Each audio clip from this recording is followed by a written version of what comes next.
I do have a girlfriend. Um, she's been in my life since before I was married, since before I had kids. Her name is Little Debbie. Yes, Little Debbie. She has a Swiss roll that I can't say no to. I have also told people that I have been known to cheat on Little Debbie now and then with Ho Ho.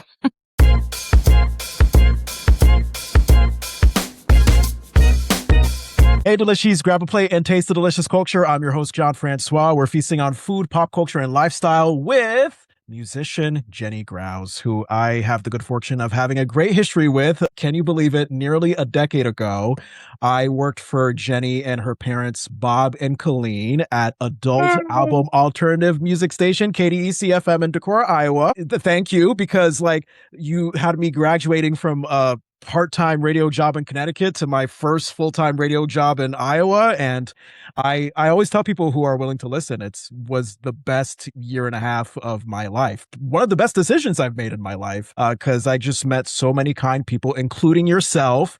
And you could have been like any other normal boss, Jeni, and just been like, oh, hey, here's a job and you figure out all the rest. But you were kind enough to help me get an apartment and help me get acquainted with the Decorah community. So that was very sweet of you. Thank you. That's so funny. I didn't remember doing all of that, but that tracks.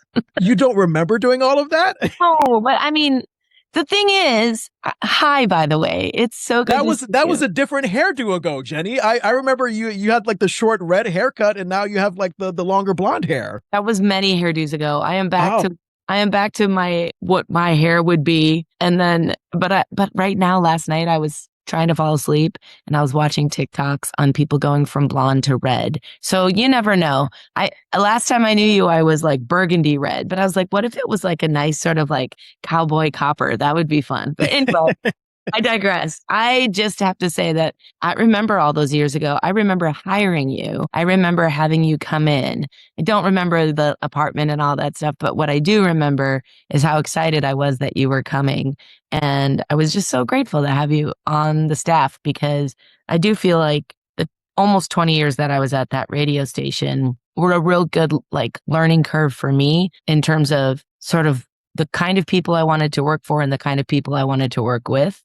Mm-hmm. And while it didn't always match up, I did learn what I wanted in my life and what I didn't want in my life. So now that I moved into music, I actually think that was a good training ground for me to sort of decide that the people that are in my band or the people that go on tour with me, their personalities and how we mesh together is just as important as the actual work they do. And I feel like that was the case back at KDEC. I feel like having you there really added to the cool vibe of the place. Oh, thank you. I appreciate that. I had a great time and learned so much. I also want to apologize in advance because, being 25 and not being that experienced in radio then, I definitely had my slip-ups. But no, overall, I just remember it being a very fruitful time.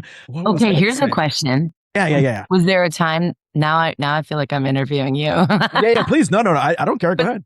Was there ever a time that, because I think I generally remember good things all the time. I'm not a real holder onto or holder honor. Is that a word? Let's call it holder honor.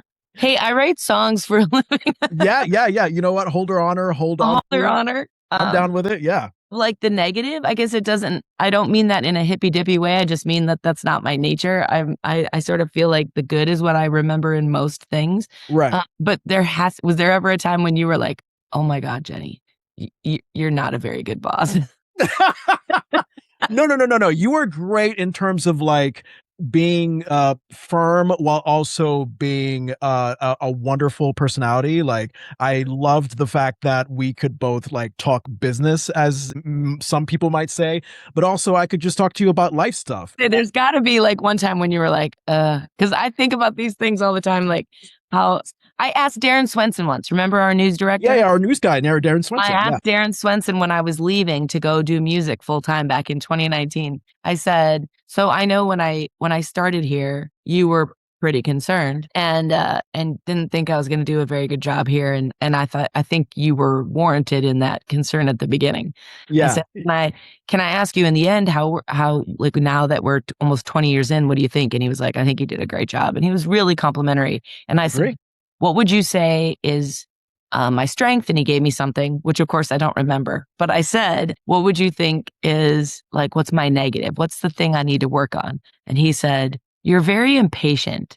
He said, you grasp things really quickly and you expect everyone else to have the same grasp. And so Yeah. you get annoyed when they're not at the same speed as you. And I was like, ah, Yeah. that's the best feedback I've ever been given. That was so helpful because I do realize that's what I did. So that's why I'm asking. Like, I didn't get impatience. I certainly remember the days where you were not at your best, which is understandable because you were like program director, general manager, you were a morning show co-host. So that's like basically a recipe for just some yeah. days are good and some days are terrible. And I had 3 kids at home and I was running. Yeah. I would think I was. And you were doing your musician career. You were doing the stuff with the Avey Grouws Band, and I think you had your other band, Absolute Hoot, didn't you? Didn't you have the other band, Absolute Hoot? So 2 bands, running a radio station, co-hosting a morning show. Yes. Yeah, I think you had every right to have your impatient, irritable moments. I would be like any like exhaustion that I have in my eyes and hair is still left over from that time. Pretty sure I didn't sleep at all then. So here's what I remember. The interview that I did with you and your parents was over Zoom. And normally, like, one would want to meet in person to figure out if it's really the right job for them. But because Iowa was many thousands of miles away, I took a leap of faith and I again made the right decision. One of the memories I have, and this is a commentary on the state of the radio industry in general. There was quite a bit of turnover in the sales department. I remember one person leaving just as I was entering, and then I know we had 200 wonderful salespeople. Someone who also didn't work out. I mean, I remember that. And then there was some person who was training me my first week or so. You know, he wasn't like 100% on it. I had produced some commercials. I was production manager along with being a personality. I've never had a full-time production manager capability or duty or responsibility before. So I was definitely having a learning curve for that. There was a time you stormed into the production office and confronted me about something. I don't know what it was. Oh my gosh. But what was that? I was intense, wasn't I? It's that sort of like you try to put on a polite demeanor, but there's clearly like sarcasm and bite behind it. And then you stormed out, and I don't remember what it was, but I do remember thinking like, no, I was definitely in the wrong for that. I don't know, because like you, this is a decade ago. Work experience is a lot like it's just relationships, right? And it's learning how to get the best out of people while learning how to get the best out of yourself, but also finding your boundaries. And I think like that time at the radio station for me was incredibly, it was a lot of growth time, but it was also the most transitional and stressful time of my life. Yeah. The fact that I didn't come off like a complete and utter jerk is real nice to hear, because I will tell you, that time what years were you there? I was there from May 2017 till August 2018. So I left 8 years ago this month. Yeah. My girls were in middle school and high school during that time. Things had started to shift in my life on a personal level, and that causes some stress and anxiety. Yeah, for sure. Figure that out. Plus you got kids and you're trying to figure that out. I was working for my parents, which, I love and adore my parents, and I am grateful for those years that we got to work together. But I think at that time we were all starting to feel, I left in 2019. So it was at that time that I was starting to think like, where am I going to go? I need to do something different. Mm-hmm. Turns out they were also at that same time thinking we would like to sell the station, but we know our daughter works here, so we don't want to pull the job out from under her. But we weren't communicating. So there was tension and stress in there, both of us not knowing that the other was ready to go. Can I ask how early that conversation was when your parents were thinking about selling the station? Was that? Oh, I think they had it for a couple of years prior. So they had already had it by the time I came there. I'm sure. But the thing is, we're very Midwestern Norwegian people. Like these conversations we have because nobody wants to hurt the other one. And so you try to do what's in the best interest without actually asking the other person, hey, here's how I'm feeling. How are you feeling? Like, what do we need to talk about here? And so we just kind of kept letting it go until all of a sudden they had an offer and they let me know. And I went, okay, this is fast. Wow. I found out when I found out they were selling. I mean, and how long at that point had your parents like been in the radio industry? Because they're still in it. I thought they completely sold to Wentz Communications and then just left. They did the Decorah station, but they still own a station together in Marshalltown, Iowa, that my folks have been a part of since 1986, 87, somewhere in there. They bought it fully outright when the majority holder passed away, and then all of the folks that were a part of it decided to sell. And so my folks bought that outright, probably, I don't remember, 2020? 21? I don't remember. Yeah. But they own it now with their general manager, Todd Steinkamp, in Marshalltown.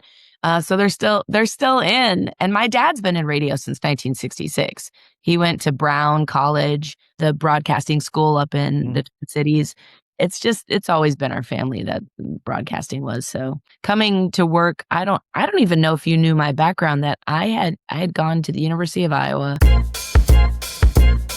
Because I was listening to the podcast that you did. I can't remember the name of it, but I remember the title was like Diet Coke and Dive Bars, that episode. And I was finding stuff about your background that I didn't know, but stuff that seemed like deja vu to me, like your time in Los Angeles. When did your artistic journey, if you will, start? So I was born at... Well, we don't have to go back that far, but like I will say in kindergarten, I filled out a form that said, my name is Jeni. I am 6 years old. I have one dog. I have one sister. When I grow up, I want to, and I had written sing. Yeah. I think it was always kind of there. It's just that I'm also the firstborn daughter of a very like Midwestern, again, Scandinavian family where it's, you want to do the things that make everybody else happy, and you want to make sure you're being responsible, right? Mm-hmm. And so I spent a lot of years just making sure that I'm doing things that made sense, at least in my own head. Nobody was outwardly telling me this. It's just what I felt. And so I went to University of Iowa. I was a religious studies major. I had planned to go on to be a professor. I was sort of focused in on Hinduism and Buddhism, and I had gone to India and done a thesis there. And when I graduated, I won some money. And when I won money from my department, which I didn't even know I was up for, which was really cool, but it was $1,000. And I'm sure they were like, this is for your grad school. Like, good job. Yeah. And then I was like, ooh, there's a guitar shop. And I went and bought it. And I still have that guitar. Does it still work? Oh yeah, I use it for shows. It's a Taylor. It was an expensive guitar at the time for me, and so I still use it. I have a new Taylor now, a newer one. So sometimes I have them both if I have alternate tunings. But do you polish it up? Do you spruce it up, or does it still have that same grainy old school feel? No, I mean, it still looks pretty nice. I did bash it one time when you were working at the radio station. I would go home at lunch. And play the guitar to like get some stress out, and it came off of my strap one time, and it swung down and hit this big glass table we had in our living room, and it just busted the back. It like put off, and you don't want to do that on a guitar. And I literally went, ah! And then I started sobbing, and I was like, I gotta go. I busted up my guitar. I think at the time I called one of the guys in my band, and I was like, what do I do? But anyway, back at the day, I just bought my original Taylor, and it was great. And then my husband at the time, he and I, David, we moved to LA, and he wanted to work on writing. So I took jobs working in films. I ended up working as a story editor for Stars Pictures original movies. So that's what I was doing in LA. Like, what movies did they release? Any ones that we know? Tortilla Soup, Joe and Max. They used to do a lot of like original programming for a few years with a small office based out of Beverly Hills. There were 4 of us in the office. It was a great place to work. And Can I after. ask what a story editor does, and if there's like a prerequisite? Yeah, so I started as an assistant to the vice president, and then ended up getting to move up. Yay me! When everyone else moved up. But the story editor was basically someone who would. So you have people that read your scripts that are called readers. So David did that. David, David, you worked. Yeah, the music director for I don't have to explain. Yeah.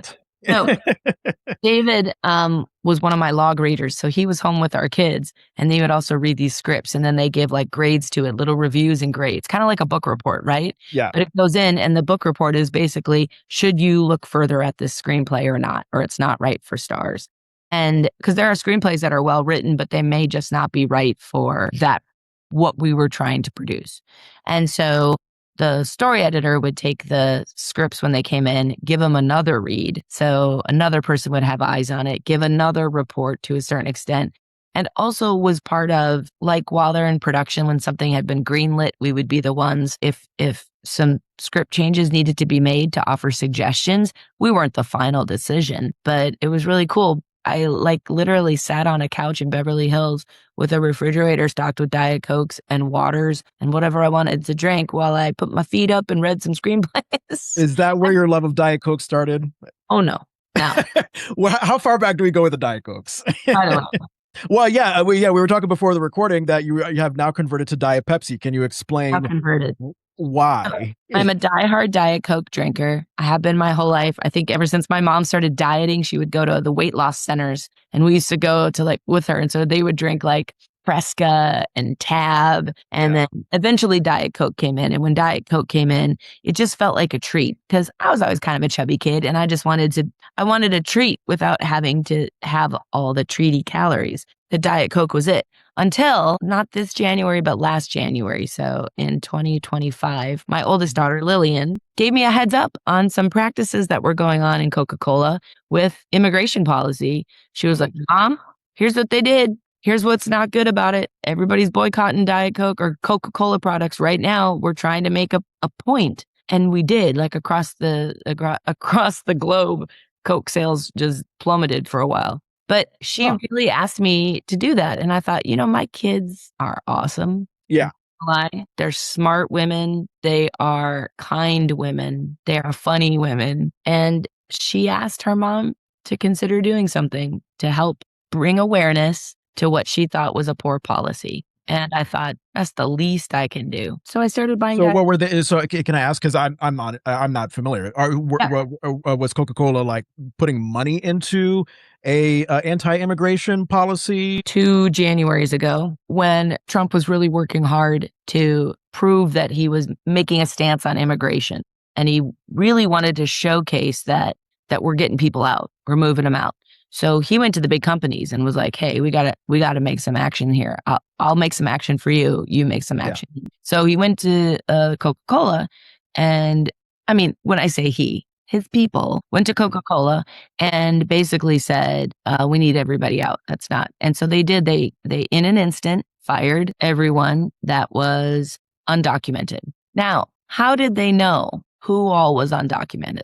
Because they hired them knowing that they were undocumented. So they were complicit in the hiring. It's one thing to fire everybody. On one hand, I get that. They fired everybody, but they knew who they were because they were the ones that hired them. Yep. But then they turned around and notified ICE immediately, so that as they were firing them, everybody would get instantly picked up, arrested, and sent. So they could have just fired everyone if they were trying to follow policy, but instead they decided to help make this look like a real big win. But did Coca-Cola get fined anything for all of the undocumented workers that they had working for them? No. If we're gonna say that people shouldn't work here, then these big companies need to stop making all of their money off of people that they know are undocumented. It is a poor policy, and one that lands on the backs of the people who can least hold up what's going on. The company didn't get dinged at all. So the way that the public, by the way, Mexicans are some of the biggest Coca-Cola product purchasers in the globe. So of course. There was definitely a backlash. And when my daughter asked me, and she has a real heart for the world, she she understands policies, but she hurts when the world hurts. She hurts when the poorest of the poor hurt. She hurts when the hungriest of the hungry hurt. And so that has become, tough for her. And in fact, one of the songs on my album that's coming out is written because of that. But when she asked me to do something, I mean, I understood what she was saying and I did it. Yeah. Now she's asked me to do other things and I haven't done them. I can't do them all. Now, let's be honest. Is there a notable difference in taste between Diet Coke and Diet Pepsi? And are Yes. you and can you honestly say what you think of it? Now, I don't want you to just be nice about it just because you're supporting a good cause. Yes. But Diet Pepsi tastes better, you're saying? It's different. It tastes a little sweeter. Diet Pepsi tastes a little sweeter. I really enjoy the chemically taste of Diet Coke. That's the flavor I want. Yeah. And I'll tell you that I still get the ultimate in Diet Cokes. Do you know what that is, Jon Francois? I do not know. No. Please explain, Jeni Grouws. McDonald's Diet Coke. Any soda drinker knows this. That McDonald's Diet Coke snaps. And it is a crispy, it actually in your mouth, it just goes, wakes you up. It is beautiful. It is fresh. And I still get one. And I will never stop getting it. So have you just never been into coffee, iced or hot as a caffeinated drink? You've just been in fact, soda. My first, it wasn't a date with David, but we worked at a law firm together in Iowa City while I was in college. And he had to show me around to show me where to deliver different abstracts for law companies and stuff, law firms. And so while we were walking around, he was talking about coffee. I was like, I really don't like coffee. And he's like, well, have you tried? I said, yeah, I'm from a Norwegian family. Coffee is all around. He was like, no, you're going to love it like this. There's this place that sells it. It's cold and they put a lot of sugar in it and it tastes kind of like ice cream. And I was like, pretty sure I'm still not going to like it. And sure enough, we walked around for 2 hours and then he bought me this iced coffee. And this was in by the way, it was in the 1900s, Jon. All right. We know this. This was around 1994. Okay. Bought me my first iced coffee. I hated it. He bought 2 of them and I felt bad because I knew I wasn't going to drink it. So that affected your tolerance for coffee of any kind, no matter what temperature, taste. It just proves that I have tried it. I've tried coffee ice cream. I've tried tiramisu. I've tried everything. If it has coffee, to me, it tastes like what a cat box smells like. Okay. Coffee ice cream, I could agree with you. I don't like it. I don't care for it. Iced coffee, I used to drink one of those carton of iced coffee, those pre-made iced coffees from the grocery store. And after a while, it got to be sugary milk. I used to cream my hot coffee for a little while too, but yeah, again, it just tasted milky. I felt like I was peeing every 2 seconds because of the sugar. So I now am in a comfortable state right now where for me, hot black coffee is where it's at. Black coffee. I will tell you, hot black coffee would be cheaper for me. And I just my brother lives in Medellin, Colombia, down in South America. I went down there. I've been down there twice now, but the second time that I went was just this past March.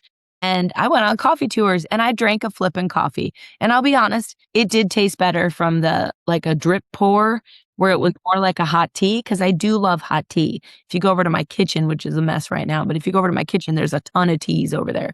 I drink a lot of tea. So my drinks are tea, water, and diet soda. But all those years on the radio station in the morning, a Diet Coke was the way to go. Oh yeah, I remember all the cans and you having to go to the bathroom afterwards. I remember.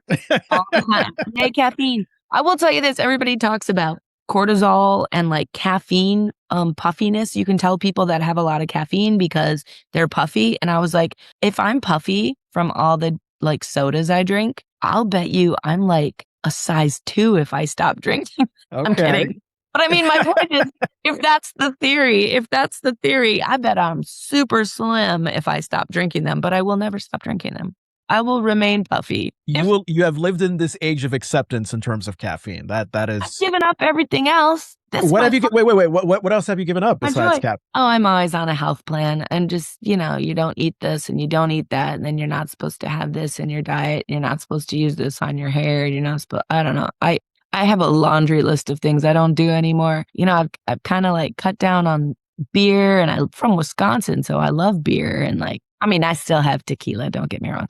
But I, I feel like the older you get, the more you're like, oh, I have to give these things up for my health. And we're all trying to be the best versions of ourselves now and have like shiny, glossy hair and all these things we're Yeah. supposed to do. And I'm like, I'm aging. So I've got, why do I have a pimple and wrinkles? That is rude. Rude. It's really rude, but I've given up a lot of things. What I'm not giving up is a diet soda. And people can yell at me. I understand you think it's a bad idea, but Whatever works. joy. As long as it doesn't kill you, as long as it's not cigarettes, then I think you're okay. I think you're okay. It's my fridge cigarette. There, there you go. Let's trademark that. Diet Coke, the new fridge cigarette. Oh, it's all over TikTok. We need to get you on TikTok more. I see like one clip a day. My wife is very much the TikTok can watch like 10, 15, 20 clips at once. I find it overstimulating. I cannot do so much short form. If you message her about a fridge cig, she'll know exactly what it is. Oh yeah. Yeah. I was hanging out with a friend the other day, and I learned, I guess this is from TikTok as well, like instead of like the traditional applause, like people are doing this now. They're doing the little finger. Now, my wife was too tired the other day to explain what that was to me. Can you tell me why people are quietly I think it's just something people said. It's like a little clap. It's like a little clap. But I think for a while, people, even in the 60s, people were, I wasn't alive in the 60s, but I heard the beatniks and stuff at poetry, they would like snap their fingers. It was like somebody, right? So instead of just loud, obnoxious clapping, it's a little gentler way of giving your approval. I suspect that a snap, which was a way of sort of giving approval without the big loud applause, I suspect that the snap, not everybody can snap with their fingers, but I think that it just moved. If you look at this is my breakdown of a snap into the finger clap. But does someone do research on this? Yeah. But I think that the anatomy of snapping for some people is really hard. So they actually changed the action from the snap to just the two fingers. Slap, slap, slap, slap, slap. Yeah, so the index finger and the thumb clapping together. Yeah. They would just slap them together. And I think that's where that came from, unless it was just someone goofing around like, okay, girl. Also, I think it also comes from like a lot of things in the culture, I think it comes from amazing Black women, the ones that are like, I got my nails and I'm not doing these things, or from drag culture. Sometimes it comes from those too. But like a lot of things we get come from Black women and drag culture because they are culture beasts. Like, let's be honest, all the cool things, the cool words, it could also have something to do with the nails. There's a lot of like I'm slapping my fingers at you with the like nails thing when they slap them together or they slap their hands, kind of like you're doing the really long nails, you mean? Yeah. And so I think the snaps also come from that with the fingers, because if you have long nails, you can't snap. Right. So there you go. I thought it was like people who were sensitive to the volume of like the normal applause. That's what I thought the silent clap was, because I know there's like a term for people who are who can be very sensitive hearing wise to overstimulated on the usually autism spectrum. But the thing is, if that were the case, they could just do what the deaf public, hard of hearing public, has been doing for years, which is just the hands up, like jazz hands. Yeah, the jazz hands. Yep. Like that's how you applaud in sign language. So we could just do that if we're really trying to be. I think it has more sass with the fingers. You can't see me throwing my head because I'm also not very cool. But like throwing that like the snap the fingers, like, okay, girl, hop off. Right. So this was a really fun detour from your life story. Let's get back to, I think we were in Los Angeles, and then what happens from Los Angeles? Why are we moving away? Because from LA, we had our first daughter. 3 days later, we had an earthquake, and 2 days later was 9/11. There was a lot of stuff going on, and it was stressful. And then I went back to work 6 months later and found out within a month that I was pregnant with our next child. And it was already hard enough living in LA. I'll be honest. We had no family out there. We had a couple of friends that were really great to us, but it's really hard to raise children all by yourself in an area where it's so far from home, Yeah. So it wasn't maybe LA in particular, although it was crazy expensive to live out there, but it had maybe more to do with the fact that we just had no family support. Gotcha. And so that's when my folks were like, ooh, we have an idea. You should come work at the radio station. And I was like, we do like Decorah. And so that's how we ended up moving to Decorah. David stayed home with the children. I went and worked at the radio station, eventually became the station manager. Had never intended to do morning show radio, but after I think I had been there about 6 or 7 months, they used their evil, wicked ways and had me on the air with the morning show host at the time. And it was fun. And they knew I was going to like it. And so I did. So I did it. And then I worked there for 20 years almost until I left in 2019. Yeah.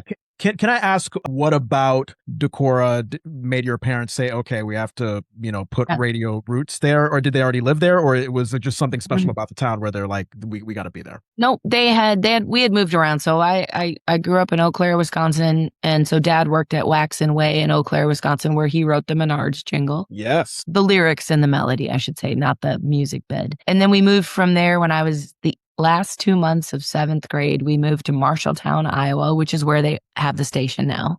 Yeah. And we lived there for 2.5 years. And then the ownership bought a station in Fargo or Moorhead, Minnesota. So we moved to Fargo, Moorhead are like sister cities.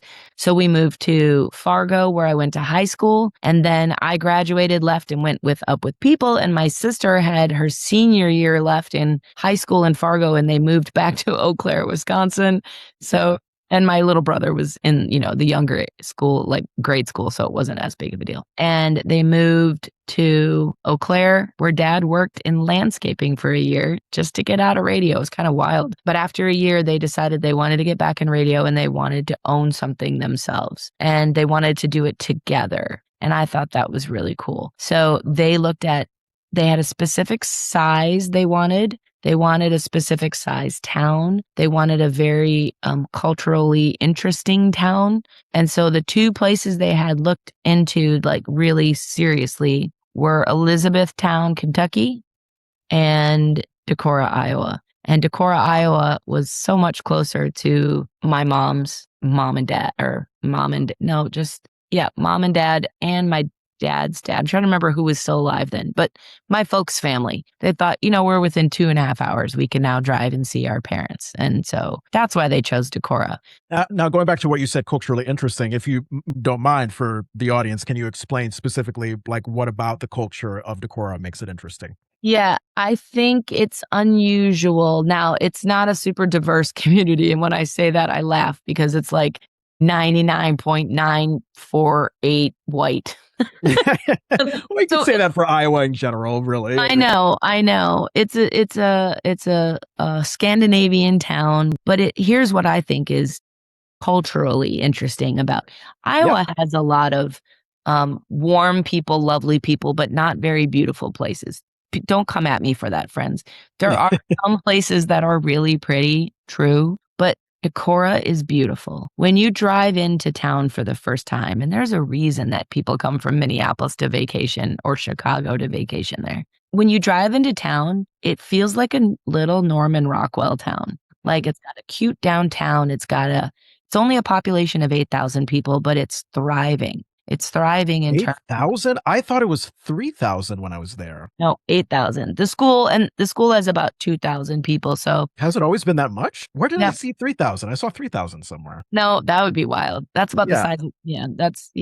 So it's about 8,000 people. The county is 22,000 people, but it's the biggest city in the county. And it's got, trails. So a lot of off trail bike riding. Mm-hmm. As well as trail riding, a lot of horse trails, a few. They've had some argument with the bikers and the horses, but places where people really engage. That's not my activity, but I love that people do that. A lot of runners, people that like to go on a 13-mile loop that we have. And also, it's got the world's largest museum that is dedicated to one cultural background or one, and it's the Vesterheim Norwegian American Museum. It's where Disney came to get their pieces for Frozen. So so there were things on loan to Epcot, probably still are, from Vesterheim. Because of Luther College, where Dave Matthews recorded live at Luther College, it's got a college vibe. So you have interesting arts and activities. and speakers and readers and thoughts that are flying around town. It's a very progressive little town. A lot of trout fisher people like to come in because of the trout hatchery. The Decorah Eagles bring people in from all over the world because people like to watch them on screen, but they also get to come and see them in person. Yeah. But I think one of the things that's most interesting about Decorah is the fact that it's in the driftless region. So the driftless region of, is it southwest Wisconsin, northeast Iowa, and a little portion of Minnesota. They're kind of this area where the glaciers never came through. So back in the Ice Age, the glaciers came through and flattened most of Iowa and North Dakota and all of these places. But then you have this little corner of Iowa that is bluffy and hilly and interesting, like topographically interesting, geographically interesting, I think, in terms of where it's situated near the Mississippi River in Wisconsin, but has its own river coming through the upper Iowa. There's a lot of kayaking. I think the Smithsonian named it one of the top 100 places to kayak in the world. Yeah. There's just a lot of interesting, cool things. There's something a little woo-woo about Decorah sometimes too, because they call it the vortex. Because people, they'll visit, right? They'll visit from California. Oh, someone just told us we should come to Nordic Fest. And then they never leave. They buy a house and they stay there. There's something that pulls people in. It's peaceful. It has a speed of life that is gentle and generally friendly. I think people in general want the best for each other. That doesn't mean that there aren't some folks. There are. And I think the college brings in some of the diversity in terms of people and outside thoughts that need to come in that helps the town at least stay aware and relevant. Very politically active community. Yeah. And they love music. There's people that live off the grid and a whole, bunch of hippies. And then you got your farmers and you got, they loves music. And so music brings people together. I don't know. I love Decorah. I can't imagine having had my kids grow up somewhere else because it's also a super, super good school system. I've talked to people about the Decorah vortex, and can we also include can we also include in the vortex definition people that have maybe born, raised, grew up in Decorah. They may want a big city experience going out of high school or college to somewhere like Chicago, and then they find themselves coming back to Yeah, this is my daughters. It's interesting. It's interesting to me. They love coming back to Decorah. And my oldest daughter, she has this thought that potentially Decorah could be her future. I mean, she really, if community is your thing, because some people it's not. Some people want space and they don't want to have everybody in town know them when they go to lunch, Yeah. not everybody knows you, but but those that love it, it is a town it can be really embracing, like any other small town, but especially towns in Iowa. It has its struggles. People that are championing LGBTQIA, all the things. I'm getting confused about all the numbers, but I'll just say, I just say the queer community because I queer community. It's a lot, including people in my own family. But the queer community, I think, has a loving and strong support in Decorah, which is unusual, I think, in a town of 8,000 people. That doesn't mean there aren't things that happen. There are people that are angry about that. Whether they live in Decorah or not, I don't know, but they definitely make their views known but always in secret ways, like by ripping down pride flags or stupid things like that. But I think that happens in big cities too. So it's a microcosm of what can happen when people come together. And I feel like the very first Decorah Pride Parade happened when I was there, because I remember that being a big deal when that happened in the streets of downtown Decorah. Yes. And that happened. They still are doing it. But what was interesting is even before that, the high school of all places, the high school was the one who would have they had the Gay Straight Alliance, the GSA, and they would march in the homecoming parade for years. And you'd get football players who would march. Some of them were on the fire truck with the football players, but some of them would go march with the GSA. I mean, I think there is something interesting about being a community small enough, but also big-minded enough where everybody in your school. And so if people are finding freedom to announce who they are publicly, specifically gay and lesbian, queer, just adding everyone in to whatever degree that is. Well, if you've grown up going to school with them, you were the buddy they hung out with forever, it's a little harder to hate on them. It still happens, but it's, I think, a little harder to hate on them. So maybe that's why Decorah sometimes feels like a good melting pot of the small town like life, but also a little maybe broader perspective on the world. And I think having a college there really does maximize that, because you are bringing, well, in fact, my son, I don't have a son. I have 3 daughters, but I do have a son. His name is Sylvester Malunga. He's from Swaziland or Eswatini, depending on what. I mean, I walked him down the I was hoping it would be me, Jeni. No, Jon, you're my other son. No, but Sylvester came, I walked him down the aisle at his wedding in Las Vegas to Hallie, and now they have a baby, and I get pictures sent to me because I'm the mom. I'm so excited.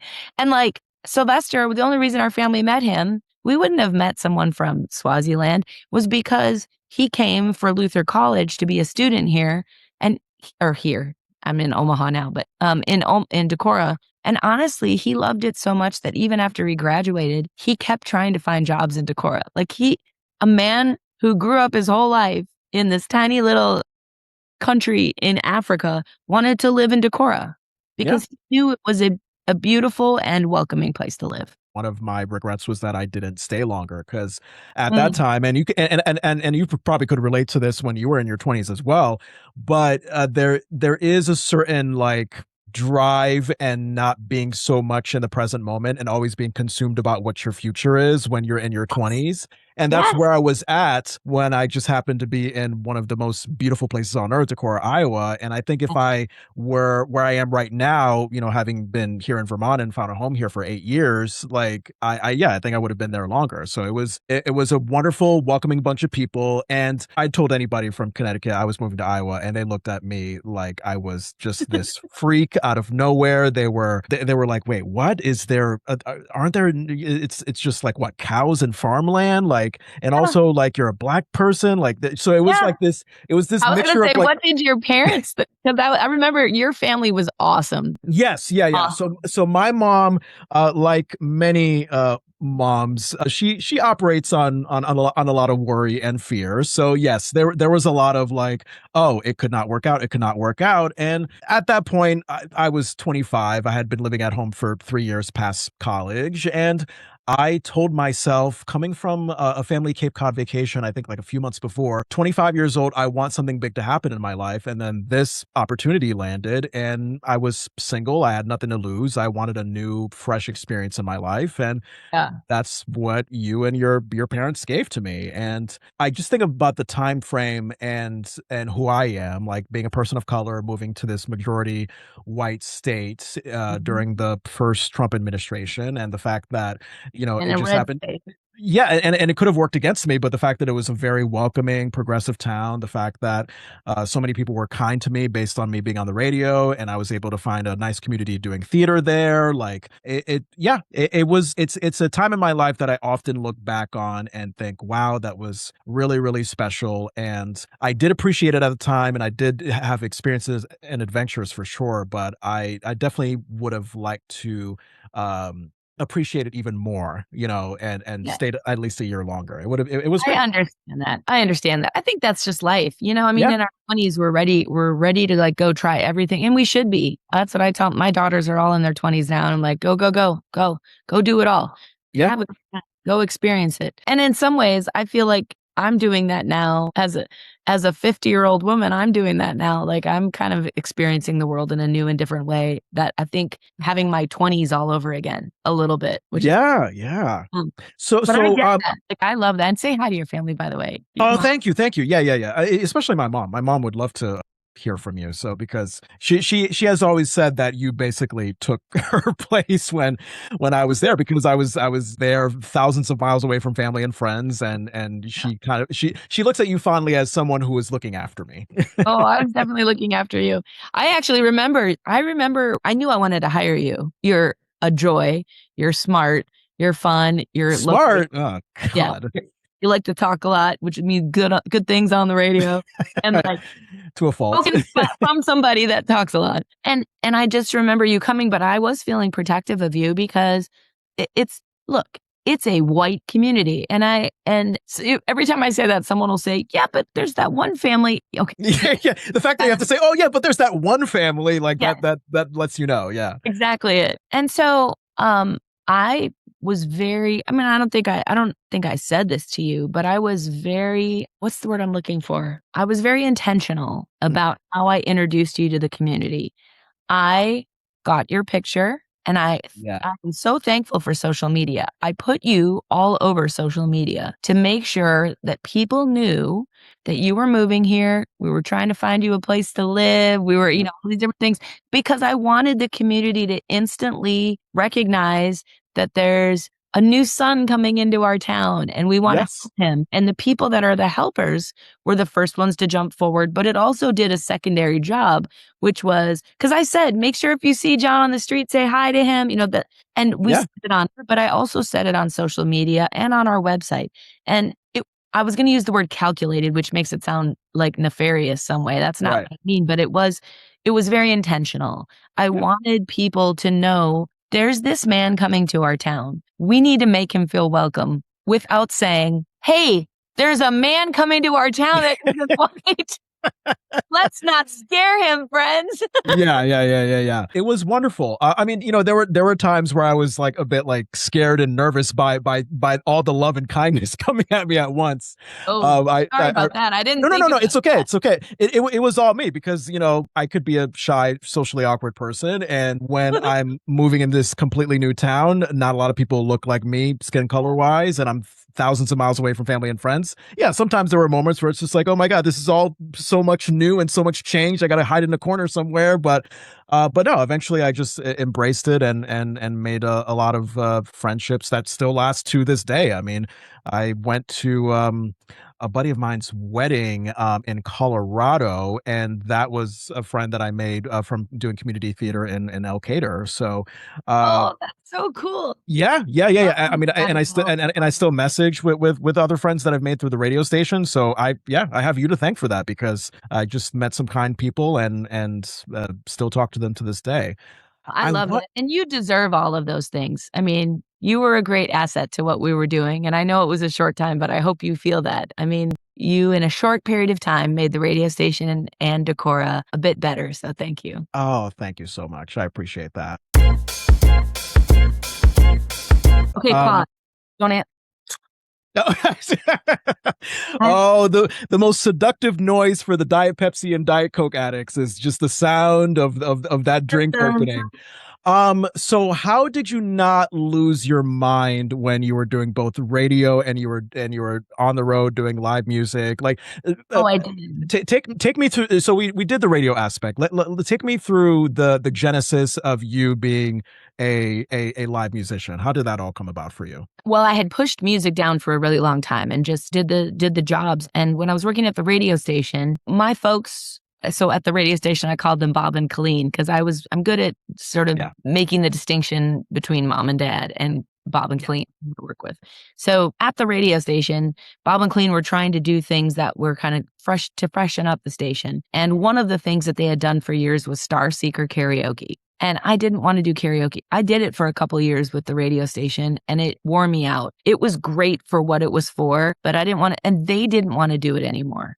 It was exhausting. It was 6 months of our time going to bars late at night where it was often smoky at the time at the very beginning and things like that. So I gave them an idea because I was missing music. And this honestly changed my life. My idea was, what if we didn't do karaoke? Since the fair wants us to do something, what if we did a live band where people can vie to sing with the live band? Kind of like karaoke, but they get to sing on a grandstand with a live band. Imagine that experience. And the fair thought that was a good idea. So we did Jeni Grouws and Friends live at the Wenatchee County Fair. And that's where I formed the people that made up the band Absolute Hoot later. I just started asking around, who are the best players? Who's the best players around here? And I created a band just for that. And I had people that sent in their their songs. Some of them were full bands. For instance, the ones that won the junior category was a group called the Bread and Butter String Band, and it includes Simon Kropp, who is now a full-time musician. He and I are both on Iowa City Songwriters lineup coming up at the Englert in the fall. Anyway, it's like he was in 8th grade then. That's so cool for me. I love knowing that they got to be part of that. But that was I know I'm sort of digressing again, but that was an important time because it was the start of me saying I want to do some more music. And I had already done an EP at that point after a mental health breakdown back in 2008, 2009. You're lucky you missed that period. Oh, okay. Because yeah, it was rough. It was really rough. I was exhausted is the main thing. I was worn out. Yeah. And so I went to a therapist, and after a while, when I was out of crisis, the therapist helped me kind of recognize how much music was important to me and encouraged me. So this was all of these pieces were coming in, and then Absolute Hoot was going. Then because of radio, I went to the Quad Cities, and while I was there to speak to the class, a communications class, the night before I went to a blues jam, and that's where I met the folks that would later become the band with me, Avey Grouws Band. And so I met them at the blues jam. I begged them for like 8 months. The lead guy, Chris, I was like, just do a weekend of shows with me. If you hate it, we never have to do it again. But I knew it. My gut was rolling now. Like I was like, this is it. I know this is it. And I will say, as a Sagittarius. Me too. Yes, I know. It doesn't surprise anybody, right? Oh, God. Yeah. When our gut tells us something, like we're gone. Yep. Yeah. And my gut was like, I know this. And I was right. Now, you could question, was I right or I just worked really hard for it? Both. It was both. Yeah. So how would you? We know Avey Grouws Band is blues. How would you describe the music of Absolute Hoot? Was it in that similar vein? No, Absolute Hoot was very much a cover band, but it was for me the coolest cover band ever. In that, and I will stand by that. It wasn't beholden to a specific genre. Like we would do songs by Cake. We would do songs by Bonnie Raitt. So we did blues. We did like kind of pop rock. We would do Robert Plant and Alison Krauss. We would do whatever songs that members of the band were kind of digging and we thought would be cool. We just did them. That's where I got to sing some of my first originals with the band. So I did throw in, and they were really do that. But and might I say, you invited me to an Absolute Hoot outdoor concert when I first moved to Decorah, I think Memorial Day weekend 2017, and it was very wonderful. So thank you for that. Yeah, was that in the co-op parking lot? No, it was in this sort of foresty pizzeria sort. McCaffrey's Dolce Vita. Yeah, there you go. Yeah. One of our radio sponsors. Oh my God, you're bringing me back to the commercials that I would have to produce over and over. So now it's called Twin Springs Supper Club. What happened? The new owners? Well, Jim McCaffrey passed away, and they sold, and so there was a lot of change there. So the new owners, they don't do music anymore, I don't believe, out there. But that was a cool run while it happened, and that was really cool that Brenda and Jim really encouraged that. So yes, you're right. That was a cool place. But then after I had met, then I started just doing gigs on the weekend, not every weekend, but a lot of weekends. And then because I was doing the booking, I was booking more shows and then running the radio station. And for a while, I was still doing the morning show at 6 in the morning, but I'd still be there at 6 at night because I was also running the sales team. And then I had my own, there was just a lot. There was a lot. So I was working 12, 13-hour days. I was exhausted. I would come home and I still wanted to be a good mom. And so I think really the toll that takes on a person is mostly internal. It wears you down after a while. But one of the things one of my daughters said to me is, Mom, when you go away from your weekend of music, you come back so happy. We can tell how happy you are.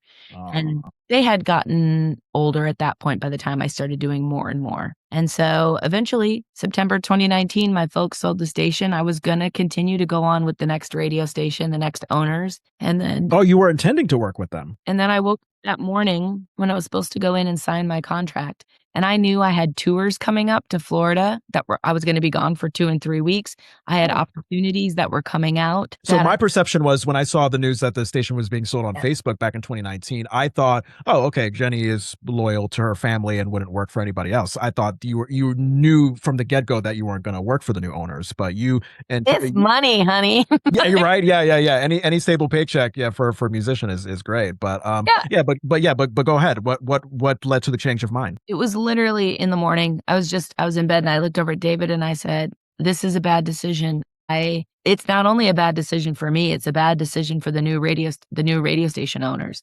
They will hate me by the end of this, and I don't want that for any relationship because I have so many things going forward with this band that I'm going to be gone a lot. I'm not going to be able to give them my full. Now, what they don't know is that I'm an intensely hard worker, and when I do work, you're going to get more work out of me than maybe your average person. But the idea of me being gone for all of those days, I think made me realize that I wasn't going to be doing them any favor. They were going to dislike having me eventually. And I didn't want to go that way. Can I ask, was there already tension with your parents because of like you dividing your time between the musician stuff and oh, sure. radio? I mean, they were worried because I was also tired, and I was ready to be done. I wanted to go do this music thing. I just scared. I was scared. Yeah. I was scared. I was scared. And then I realized that this is the opportunity I needed. I needed this. Actually, this selling of the radio station by my parents is what provided the life change, the like rock shifting that made me go, okay, it's do or die at this point. And I said to David, I don't think I should sign the contract. I think it's going to be bad for them. I think it's going to be bad for me. I think it's going to be bad for us. I think I can do this music thing full time. And he was like, and how did he react? Great. Good. He still worked for them for a little while. Yeah. He still worked for them for about a year, I think. Did he leave because of creative differences or? Oh, no, nothing like that. I think they had basically told him, you're kind of redundant because we already have someone that does your job, but we also need help transferring things over. And so he stayed with them for about a year, just making sure everything got transferred over and Gotcha. Put him out. And then he was like, see ya. So it worked just fine. But in terms of me, I just decided that if I'm going to go forward with music, then I need to make it work. So I started hustling to make sure that we had enough shows that I could try to make the same kind of money I was making at the radio station. And it's radio. It's not like it's very much money. So it has nothing to do with my parents or anybody. It just has to do with radio. It just doesn't, it's not a high income position. Unfortunately. So it didn't switch that much when I became a musician. But the part, Jon Francois, is that was September 2019. And then our debut full-length album was coming out March 20th, 2020. Oh, God. And what happened when you were about to release your album? Oh, man. It was literally, I was driving from Decorah to the Quad Cities to do our album release party, which we had already canceled the party because we had been hearing things about people getting sick and, COVID was, they were just, they were talking about it, but it wasn't like, not in the US anyway. We weren't like shutting things down yet. Yeah. And so on the way to the Quad Cities, two of the members, one of whom had just had a baby in the family, said, I live in Illinois. I'm afraid they're going to close the borders and I won't be able to get back. And I was like, yep, you don't have to come. I totally understand. And then another one called and said, I just don't feel comfortable coming. I was like, yep, I totally understand. But I was already in Piasta and I was halfway there. I was more than halfway there. And so I just kept going and we ended up doing the album release party from Brian and Chris shared an apartment. And so they were already in their bubble, right? Mm-hmm. And I had my family and because I wasn't working at the radio station then. So I had my family who was also home all the time at that point. They had just canceled school, but I also had this group, these two guys. And so I would travel. We did our album release party on the 20th of March online on Facebook Live. And then we decided since we were there, why don't we just do a Bloody Marys and Blues on Sunday morning? And then that was so much fun that we decided next week I'd drive up again. So during COVID, I drove 16,000 miles. Wow. Just going back and forth to the Quad Cities to do live streams with these guys. So kind of wild. And you guys had to be together in the same room. It could not be a separate sort of Zoom meeting screen thing. And like the music has to be produced in the same room. Yeah. The timing gets all weird and it doesn't. Yeah, I got a chance to dive into some Avey Grouws Band music because I to pay the bills. I'm an Uber and Lyft driver. Yeah, I mean, I love Dirty Little Secret. I love Mariana. Yeah, Dirty Little Secret. That was written about. Do you know what that's about? You know what? I wanted to ask you because I was like, is this just an on the nose, like sensual song, or is there something more beyond that? Can you tell me the meaning behind that song? So normally I would just say, yes, it's a sensual song, except that your podcast is delicious, right? Yeah, the delicious culture. Yeah. Delicious culture. So I will tell you that it's about Little Debbie's Swiss rolls. The snack cake. Snack. Wait. Okay, you can't just let it go at that. Tell me more. Like what like you just had a little Debbie snack cake like I'll one send day? you the song in case you want to play it. But please do. Yeah. It was the first song that I was hearing on going through my work drive, and it was as catchy and as upbeat as you wanted it to be. But I don't eat Little Debbie Swiss rolls anymore because I'm trying to be on a health plan. I'm trying to keep just to these 2 chins I have, but I freaking love them. Like love them. I don't know why. They're not even that great, but they are great. Like something of not being great is great. And so I love Little Debbie Swiss rolls. So my youngest daughter, who was just here in Omaha for a month, I was so excited. She's almost 22. She'll be 22 in September. But when she was in middle school, we were hanging out in the bathroom like you do at home with your daughters and just everybody chatting about stupid stuff. And she was like, Mom, why do you like Little Debbie Swiss rolls so much? And I was like, I don't know. I feel like they're my dirty little secret. Like I just love they're like making jokes about it. And so she and I started joking around with this song. You're my dirty little secret. I like the way you roll. Yeah. Right? It's a play on words, but it's literally because it's rolled. So yeah. My dirty little secret. I like the way you're no good for my body, but you're so good for my soul. So I wonder if you play a game with people where like they say, oh my God, I love Dirty Little Secret. They think it's like something sexual. And then you're just like, oh, like, wait a minute. I got a surprise for you. I have been known to tell people at a show, I'll be like, I don't know if you guys know this. I don't know if I've told everybody, but I do have a girlfriend. She's been in my life since before I was married, since before I had kids. Her name is Little Debbie. And then you'll see some people get it. And then other people are still like, what? Yeah. And I love that too. Also, I love that. And then I'll say, yes, Little Debbie, she has a Swiss roll that I can't say no to. But I have also told people that I have been known to cheat on Little Debbie now and then with Ho Ho. Yeah, I was gonna say because like there are people who call them ho-hos. There's they're different. They're different. I know. I know, but like I feel like it's different. Like when people like call it Vaseline versus petroleum jelly, like it's all about like that strong brand identity. It's so much more fun to call them ho-hos, even though they're technically Swift rolls. Yeah, but the ho-hos, that's different. From I know because Ho-Hos is from Hostess, right? The Hostess is the Ho-Hos. Yeah. It's like calling Next Care bandages Band-Aids. Band-Aid is a company. Next Care bandages are a company. They're both bandages. Yes. But everybody calls them Band-Aid because Band-Aid's done such a great job of branding what they are. Oh, yeah. Ho-Hos. Ho-Hos are Hostess. Little Debbie has their Swiss rolls. And for years, I only ate Ho-Hos. But then I tried a Little Debbie Swiss roll and I was like, objectively better. Is it really different? What's so different and better about it than the it's a little less plastic. Take a Ho-Ho. This is the taste test that I would win on it.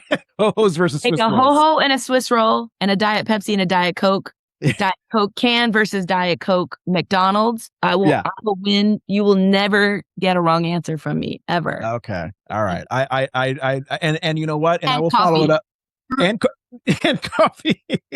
I will But follow it up, and it took me a long time to realize this, years into my time here in Vermont. But also like fake syrup and maple syrup, because I used to think that like it all just blended together. But then I just committed to having maple syrup for like a week, and then I went back to the fake syrup, and it was like, oh, I get it now. There's it your is very different. yeah, And yeah. are you gonna be mad at me as a Northeasterner to tell you that I really hate I actually like the cheap stuff the best. Really? I don't hate you. I question why. Hey, What's look, your reason? could we look at a few of the identifying factors here? I like diet sodas and I like ho-hos and Swiss rolls. Clearly, I'm a corn syrup girl. Hey, I mean, you are as Midwest as they get. As Midwest as they get. Can I ask what led to what's the right word? The dissolution of the Avey Grouws Band, Yeah. because you guys are not a band anymore. What happened to No, that? we ended in March and that was so sad. It was because so as a full band, we toured a lot, like hard for a long time. Yeah, And that's exhausting. it is. And honestly, it takes up a lot of your life, you know? Like, um, I was ready for it and I was ready to go forward. But so the band was called Avey Grouws Band. So there's Chris Avey and Jeni Grouws, and Yeah, then the band, right? And so it's hard when you name your band after there's two people and one person wants out. So Chris was just he was getting married. He was wanting to spend more time in the same space where she was. Totally makes sense. And he also just was like the grind we were doing. He was sort of like I could be doing this at home, you know? And I felt like we were really pushing forward, like we were gonna get somewhere with this, and we were already getting somewhere. But you can't battle someone into wanting to be there, you know? yeah, It just doesn't work. And so the hardest part was, for me personally, is we all knew as a band a couple years in advance that he was preparing at some point to leave. We didn't know exactly what date, but we knew it was coming.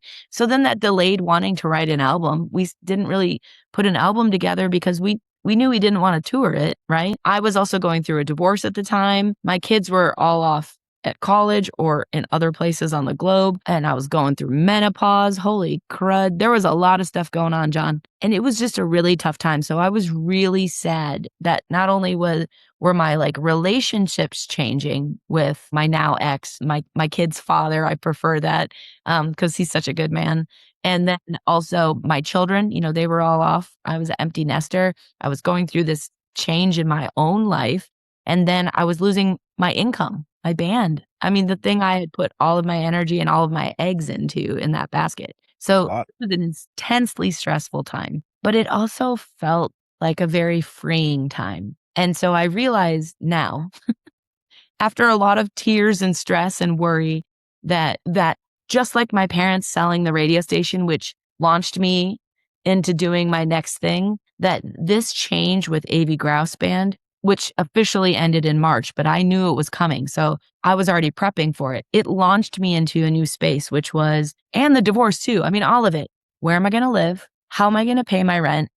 What choices am I making? Am I going to stay a musician? Can I stay a musician? Do I need to go get a career going again that's outside of music? What am I going to do? And so it pushed me it forced me to have to make a decision and move forward. And I did. And Okay. honestly, looking back now, I wouldn't change a moment of it. There was a lot of scared nights and sad nights. I've never lived Yeah. alone, Jon. I'm here in this house in Omaha that I'm doing a songwriting residency here. And they gave me this house to live in, which is just lovely.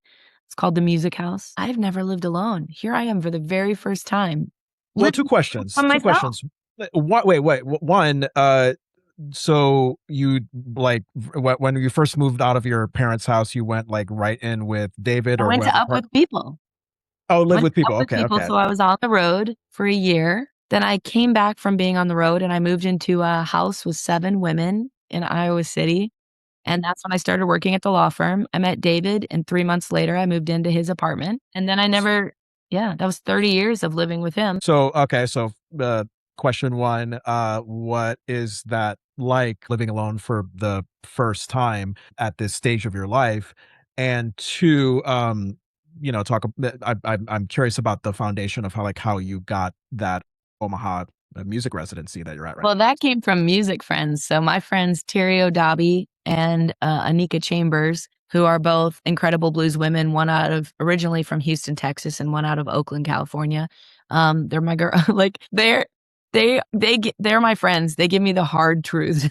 Yeah, and and they are strong women, and they definitely good. tell me how it is. So Terry, she's just smooth, and she's older than me, and she just is like, I don't know why you're putting up with this or why you're doing this. She just doesn't. The head rolls a lot. She does a lot of the head. I get some of the fingers sometime too. And Yep. Anika is younger than me, and she is bossy. Yeah. And I love her. I love her for that. But they both listened to me boo-hoo about being scared and not knowing where I was going, what I was going to do. And they were like, all right, stop crying. Mm-hmm. And they're like, now what are you going to do? I mean, they were really, they pushed me in such a good way. And they were Yeah. the ones who knew Jeff Davis and Vanessa Marie here in Omaha they run the music house, but they also have a thing called Playing with Fire, which is happening in 2 weekends here in Omaha. Mm-hmm. Been going for years, free music. They bring in world-class bands, from around the globe. Mm-hmm. And they really like blues, but they do blues, rock, and they'll throw in other things too. I mean, they just like good music. And they bring them in at no charge to anybody except themselves. They pay for it entirely. Wow. It's wild. It's amazing what That's they great. do. And they've committed to it over and over and over and over, year after year. So they know Paul Delorier, who was Anika's husband, and they know Anika and they know Terry, and they were the ones who said, they're looking for a new resident at the music house in Omaha. What do you think about Omaha? And I was like, never have thought about Omaha in my whole life. Yeah. And honestly, I had no idea. I really had no idea. Omaha, while it may not have the stunning beauty of Decorah, Iowa, or some of these other places. From what I hear in Nebraska, it's flat, isn't it? It's not. The glaciers definitely came through here. Yeah. But it is so cool. Omaha, the metro area is like 1 million people. So just by nature of having that many people, it is diverse. It is culturally interesting. There is music every night of the week in so many places that I can't keep up with. There are amazing food opportunities and bar opportunities and outreach opportunities. And they put money into public works. So they've got public parks that are great, and kids and families go. I love it. I love it so much. It has been a real eye-opening experience for me to be around other songwriters that also do this as their job. That's crazy. And they live here. So to be able to connect with those, I'm bouncing. To connect with those people, I'm getting excited and I'm gesticulating. I know that's good. That's good. I love that. Yeah. You can tell I do love Omaha. And so I got this residency because of those 2 friends of mine that work in the blues. And I'm forever grateful for that. It was supposed to be 8 months originally, and then they extended me because I was having such good success connecting with the community. And that's really what they wanted for the music house. And so then they extended it, and then they extended it again. And so I'll be done in December. And when I'm done in December, it will have been 2 years and 4 months. Oh my God. Well, it's just crazy. Can you make them extended even further or no? Believe me, they've talked about it. But I do think part of what's so beautiful about the music house, and don't get me wrong, this house is amazing. I mean, I love cooking. That stove is amazing. This space is amazing. It's big. I have a garden outside. I have a gorgeous garden outside. And I walk out and I pick tomatoes and I plant it all, but they let me. I have bok choy out there. I mean, I really love it. So I get excited to be able to pick my own things. I can see from right here my chili plant and my thyme and rosemary and my basil and my lemongrass and all these different things that I love to cook with. There's lettuce on this one. So I really eat a lot of what I cook, what I grow here. But it also I don't pay rent here. I only pay for my utilities. So the freedom that has allowed me to not take as many gigs this year in the last 2 years so that I could really focus on writing an album, recording an album, producing all of those things has been a gift unlike any other. Oh my God. And now I have an album coming out, my solo debut album in September. Yeah, By the way, it's called Music House. Oh, is it? Oh, of course, dedicated Yeah. to sweet old Omaha. Talk about the process of producing a solo album, because this is your very first solo project. So that must be both exciting and frightening, I would imagine. It is, but mostly exciting. It has Good, good. the only fears that the only part that's been frightening was number one, the money. And I just finished a Kickstarter that really took off a Yes, lot. I saw that. Congratulations. Thank you. I've put almost $40,000 into this album, and that's more money than I make in a year. I don't make very much money. So I was scared, but the people came through. I mean, they really are amazing. And I raised I was going for $25,000 on Kickstarter just to help offset. And I raised, as of today, it's $36,000. Nice. Like, mind blown. And that helps me because I still have more money. I mean, there's still some of my own money in there, but so that money's not going into my bank. It's going to pay all those bills that I have for it. But it does take the fear off of like running the treadmill in the next few months trying to make up that money. So now I get to focus on, where do I want to play? How do I want to present? I've got some great things coming up, and I'm very excited about that. But producing that album, the scariest part is, how is it going to be received? And I know other artists will tell me, you can't worry about that. You're an artist. Your job is to create your art, and how other people respond to it is not your business. Right. It's true. Yeah. But also, I've already established that I'm a firstborn Midwestern daughter from it's in your genes to care what other people think. I care, Jon. I care so much. Yeah. I care so much. And so, I got my first review today. Let me see. And hopefully it's glowing. Well, so the ending line made me happy, and it said, let's see, the end line, I'll give that to you. Jeni Grouws has it all. Sorry, it makes me laugh to even say these things. But you do. No, thanks. Jeni Grouws has it all. She is an evocative songwriter with powerful vocals, sung with clarity and conviction. She is a compelling new voice in American roots music. Music House is an award-worthy performance. That's cool, because I was real nervous to open that this morning when I got it. No lie. Yeah. It was this like a local publication in Omaha that published that review? No, it's called Music's. I think it's, sorry, I should when it was. I think it was from Making the Scene, which is a magazine. Richard Ludmer. So I need to go make sure. Oh, it's for Night Circus. Yeah. So there you go. So all right. I don't know them specifically, but I was really glad that they felt that way. But the thing is, I'm going to get some bad reviews too. Yeah. Especially because I come from the blues world, and this album, and I'm being very straightforward about this album is me in a nutshell. It is a little blues, a little sort of that like front porch country. It's a little got rock in it. It's got all of the things. It's got singer-songwriter vibes. It's got all of it. And somehow it still works. For me, it still works. Because I'm not trying to say, hey, look at me do all my blues songs. I can do those. I've done those for 9 years now. People know I can do blues. What I want to do is to show the fuller representation of who I am as an artist, which freaks some people out because they like genres. They like specific. I want to know where it fits. And honestly, I just say that it's American roots music because I grew up listening to country. I'm obsessed with the blues. I love when they blend together. So I also like pop and rock, and I like songwriter lyrics. So you like Bonnie Raitt. If you like, and Bonnie Raitt's a good example because she's older and has had a tradition of having blues, but also pop hits. But if you can understand that not every song she sings is a 12-bar blues, then you can understand a little bit of where I'm trying to go with this, which is this is a representation of my time here at the Music House, of thoughts and feelings that I was working through, but also the silliness that I was enjoying, the opportunities to be me and write a drinking song. There's everything in there. The heartbreak, there's a few of those in there. I even wrote a song about why you shouldn't date me. Oh, it's called Heartbreak and Misery. Oh no, come on. Yeah. You're being unnecessarily self-deprecating, Jeni. Well, no, have you met me? I have, and I still disagree.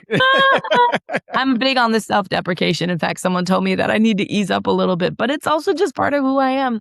But the thing is, this album represents me, and I couldn't be more proud of it. So there are going to be some reviews that come out and say, I don't get it.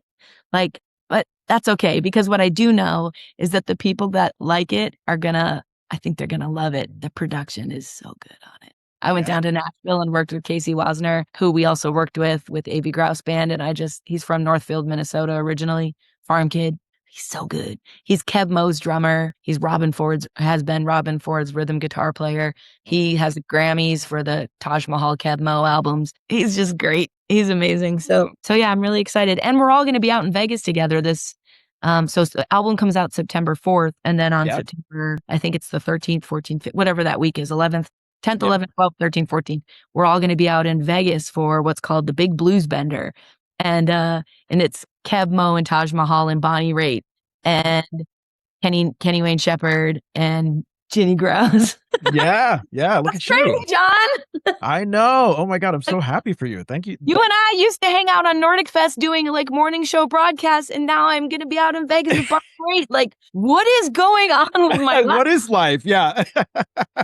And by the way, I am so not cool. I am the person who's like, that's fine. Oh, come on. You don't give yourself enough credit. No, but I'm literally, this is what my motto is about life. I'm just happy to be here. Yeah. Life is beautiful. Life is beautiful. I totally agree. So I feel like we have to get to our 3 delicious questions because now that you're hyping up so much your love of cooking and your beautiful garden, I mean, this should be an easy question for you to answer. The first one, what's a delicious meal that you've had lately? Oh, gosh. Must be one of yours. Well, honestly, I'll give you one of mine. This is one of my favorite things to make. And I don't know what it's called. And it's absolutely a bastardization of whatever real cooks from the Asian communities do. But this is just what I do. So I'm a big fan of, that's why I grow bok choy. So I have bok choy and ground sausage, turkey sausage to keep it healthier. Bok choy and ground turkey sausage and tofu, all mixed up with onions. And what else do I put in there? Sometimes it's just whatever vegetables I have around. But I cook it up with some gochujang sauce, like the paste, and then some water, and then I might put in definitely garlic and ginger and some a little bit of just soy sauce if I need a little bit of salt in there. But it's so good.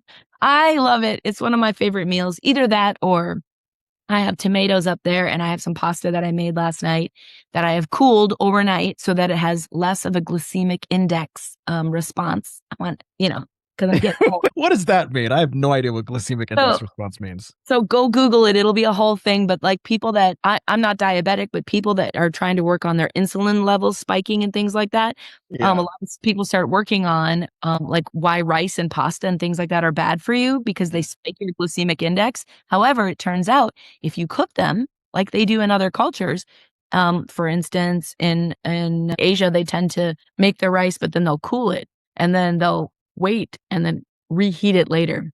So if you cool rice and pasta and then heat it up again, it changes the structure of the carbohydrates basically, and they don't sit in your body the same way they do if you eat them hot. I mean, you're still eating them hot. You've let them cool first and then reheat them. So I have pasta to reheat and I have my tomatoes and I'll take a little balsamic and a little bit of oil and some garlic and salt and pepper and I'll put those tomatoes in a pan and I'll blister them and they get really good. And then you've got your pasta, you just pour it over. Oh, so good. Maybe add a little bit more olive oil and then some Parmesan cheese. I like them. What I've always wondered for people like you, how do you approach cooking? Do you like just have a day or a few hours where you're just like, all right, let me just like improvise and try stuff with these few ingredients, or do you look up specific recipes that maybe you tried before in a restaurant and you like how do you approach it? I used to do a lot of recipes especially because I was so busy. I didn't have time to. Now I have a little bit more flexible day. Like I get to choose my day unless I'm on the road for weeks, which also exhausts me. And when I'm on the road for weeks, I can't cook. So that's why when I come home, like yesterday, I did a sweet potato and a steak. And oh my gosh, it was so good. I'm gonna make some Greek salad today anyway, I love cooking when I'm home because I'm not home. I'm gone more than I'm home. Yeah. So when I'm here, I love to cook. And so I don't follow recipes anymore, but that's because I spent years following recipes. Now I just like, what do I have around the kitchen? What foods do I like? Okay, I've got rice, or I've got some meat in the freezer, or I've got these vegetables. Now that the vegetables are all coming out, now I just want to use them. So anything that I can figure out. And the tomatoes, last year I had so many tomatoes that I wanted to cook them because they were going bad. So I did balsamic and salt and pepper and oil, and I cooked them and they taste so good. So then I started doing that because then I could put them in the fridge. Now I have a little more time to just have fun with cooking. And fun you are having, Jeni. Fun. I am. And then I take pictures of it. Oh my Of God. course, yes. I mean, I'm on video with you now, but I have flowers behind me. So like I buy myself flowers. I can buy myself flowers. Anyway, oh wait, like for when you like make the most perfect meal ever to like as a when I'm congratulations. home, because I'm not home that often. So then I buy flowers, and then I cook myself a dinner. And last night I took out a champagne glass and I poured some Diet Pepsi in it, and I had my steak and my sweet potato and my flowers. And then I turned my computer. I don't have a TV. I haven't had one in probably 25 years, but I have a computer here, and then I just put on a show that I wanted to watch, and oh my God, it was the best night ever. Got yourself a little fancy dinner date there. I like that. I like that. What is a delicious pop culture obsession that you're having this moment? This could be anything. TV show, movie, book, podcast, play, anything you're watching or listening to that you want to share. I get obsessed about a lot of different things. I had a friend of mine introduce me to CMAT last year, and I bought her album Euro Country on vinyl last year, and I listen to it all the time. It's such pop goodness, and I love her so much. And she was just at Hinterland Festival here in Iowa, so now she's popping up all over my screens. And man, she's just fun. She's from the UK, but she's a hoot. So go check her out. CMAT. That's probably the biggest pop culture thing I'm doing right now. That, and I still have my little TikTok. Like obsessed. But to talk about your little TikTok, what are you doing on the little TikTok? I deleted my TikTok, and then I added it back on again about 4 months ago, and I just stalk everybody. I just watch everybody's lives going by. I don't post anything. You're exactly like my wife. That's what she loves to do. Yeah, just consume and not post. Yeah, I'm just a consumer, and I like to do it. Everybody says you're not supposed to watch stuff before you go to bed. It makes me so good and sleepy. I will lay there for like a good 15 minutes. And after watching everybody else's lives, or like karma speed car chases where a cop picks them up and they get a ticket. I love those too. Or like little kids doing funny things, or I don't know. I don't know what's wrong with me, but I do get a laugh kick out of the babies blowing out their diapers. I think that's hilarious. I love, like, you don't know what I mean, do you? No.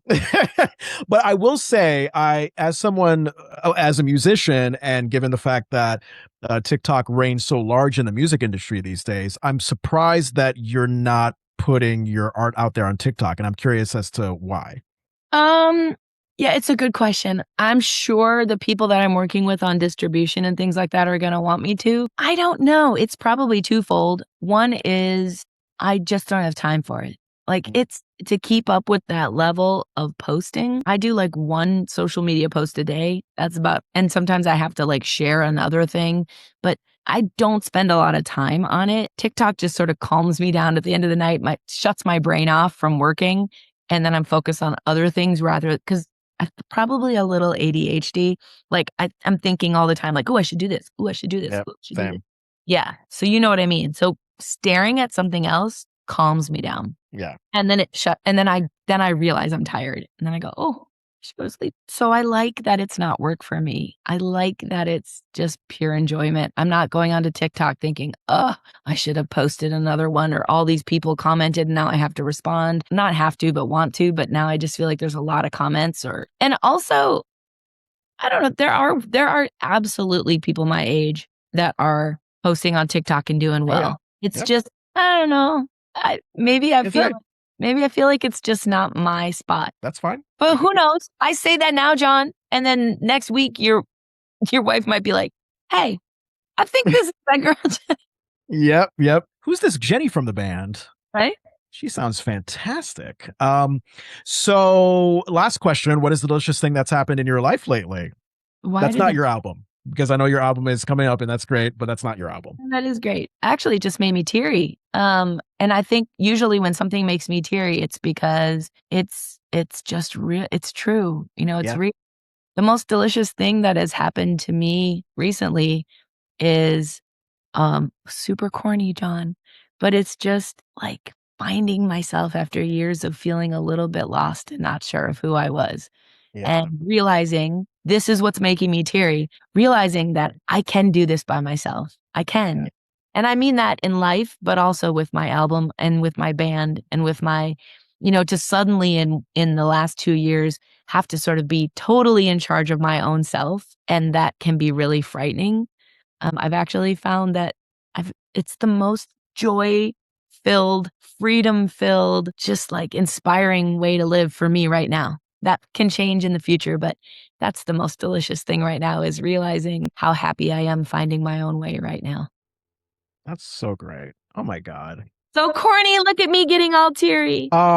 Yay. That's wonderful. And on the new album, Jon, there's a song called Make Your Way, and I wrote it for myself on a night when I was scared here in the music house, and I just wanted a reminder that I can do this. And so I hope when that album comes out, people will check it out too, because I do think it's one of those songs that can remind each person individually that we can do this. We can. Remind everyone where they can follow you, where they can find the album when it comes out. Just give us all of the plugs, Jeni. All of the plugs. Okay, so Jeni Grouws is terrible to spell. I'm so sorry. That's just the way it is. Once you learn it, you'll never forget. Jeni, because I'm going to do that one weird, and then Grouws, Grouws. So can I ask a question, and we can cut this out if it's too personal? Yeah. The decision to keep your married name, was it because you were like, oh God, it's going to be such a headache to like rebrand everything, or is it just you just genuinely love the last name? It just rolls off the tongue with your first name, and you like what was the decision behind that? Because I'm not sure it rolls off the tongue. Everybody stumbles on Grouws. They always have. But I'll be honest. First and foremost, I have 3 daughters with the last name Grouws. That's true. I love that we share that name. I am not unhappy with that part of my life. Does that make sense? I think sometimes people want to get rid of a last name because it triggers bad memories. For me, that's not the case. I mean, yes, we did indeed end our marriage, but I had a beautiful time in that relationship for the most part. There were things that ended up not working, and that's what happened. But I don't mind. I like sharing the same last name. Number 2, I had that last name for almost 28 years. 27 years I had my maiden last name for 22 years. So you've had this last name longer than your maiden. Yeah. Longer. Yeah. And then thirdly, I had a band where people began to know me as Jeni Grouws, the Avey Grouws Band. Yeah. So I think it is a difficult branding thing to think, well, am I just going to go by Jeni? People were like, just Jeni, like just Jack. Right, exactly. Just Jeni. Yeah. And I did joke about that. But the thing is, everybody knows Jeni. Not everybody. That sounds really big-headed and so not Midwestern or regional. Everybody will know eventually. Yeah, right. The people that know my music already know Jeni Grouws. To have to train them to go find Jenny Holton, whoever that, and I don't know that I am Jenny Holton. I'm Jeni Holton Grouws. I'm still the same person. And so when all of those things combine, I just thought it wasn't even very much of a thought. It was just, this is who I am now. And I love that. All right. Continue with the plugs. I know everybody laughs about Facebook, but I'm going to go to bat for I know there's like, sure. I still use it. Yeah. My daughter is like, Mom, get off Facebook. I get it. But here's what I'm going to tell you. I am on Instagram. I am on Facebook. I am on TikTok. All of those places. I have the best and most conversations with my fans and my friends on Facebook. I see that. They interact more. They connect with me. And it's not an age thing. This is all ages. I think it just provides for a more seamless conversation. Yeah. So I heard MySpace is coming back. Yeah. How do you feel about that? I have mixed feelings. Fine. I don't even remember what my MySpace was, but you better believe I'm probably going to open it back up again. I want to see Tom. Well, you know what? I think that Tom sold it to new people, and the new people are trying to bring it back. Yeah. Tom, I think, got his money and like is living a quiet, peaceful life, and good on him As he because should. because he could have been very much Mark Zuckerberg, and Just remember, he was everyone's first yes. friend Oh on my MySpace, God. whatever they were. Yeah. Middle school and early high school for me was all about MySpace, and now MySpace would be returning to a very crowded social media field. So I wonder how they would fare with that. You know what I mean? Well, people are getting tired. They're looking for a new. So who knows? We'll have to see. But I will tell you, Jeni Grouws Music on Facebook is where you're going to get the most interaction. Instagram is just J Grouws, the letter J Grouws, or you can look up Jeni Grouws. That's where you'll get most of the posts. You just won't get as much interaction. So you'll find out what's going on. My website, jenigrouws.com. I do have a blog there that I try to just do once a month. I mean, it's not, I don't want to overwhelm people, but it's there. And I try to keep my dates updated. I'm also on Bandcamp and Bands in Town and all of those places if you want to follow me. And then my music, when it comes out, will be on Spotify and iTunes and Apple Music and YouTube and DistroKid and Amazon Music, and any place where you can find music is where you're going to find my music. So problematically, because I'm starting off as a new artist, I can't claim those artist pages until the album's released. So I have to wait for it to get released. So you can't really follow it now or pre-save it, which is very sad for me. But if you would just write down in your phone as a reminder in your calendar, just a little alert that September 4th, go check out Jeni Grouws music. Then you'll. Yes, September 4th, not September 5th. I thought you said September 5th. It's September 4th. It's 4th. Okay, all right. Whatever I said before was probably wrong. I'm tired. Okay, September 4th. Yeah.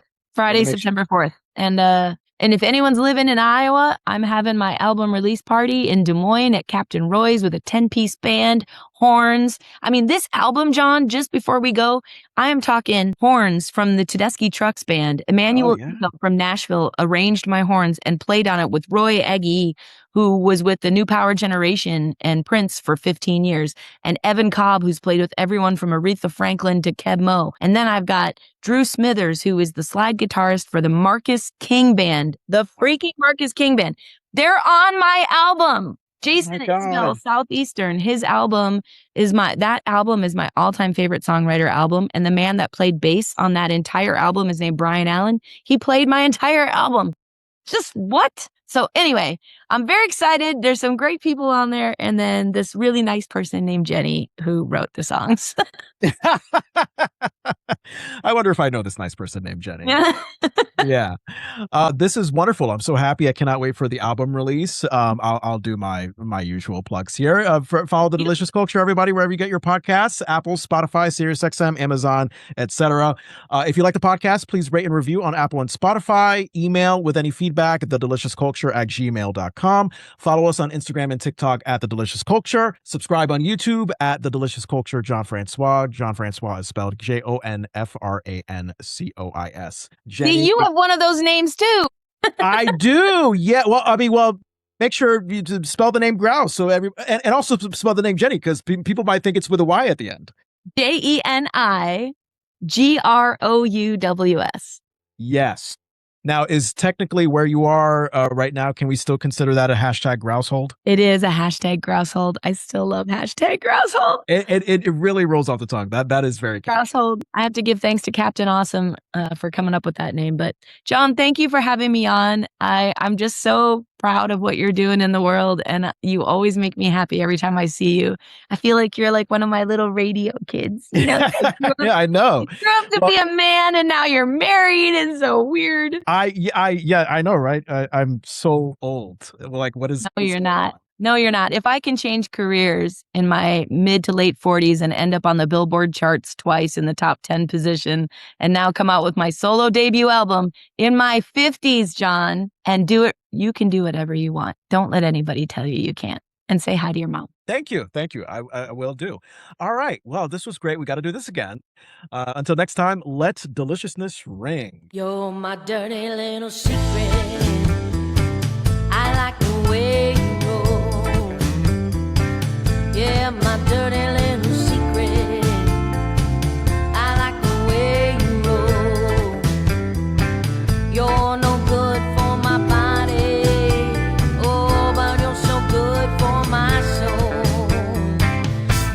doctor says you're no good for me. My girlfriends say it too. My doctor says you're no good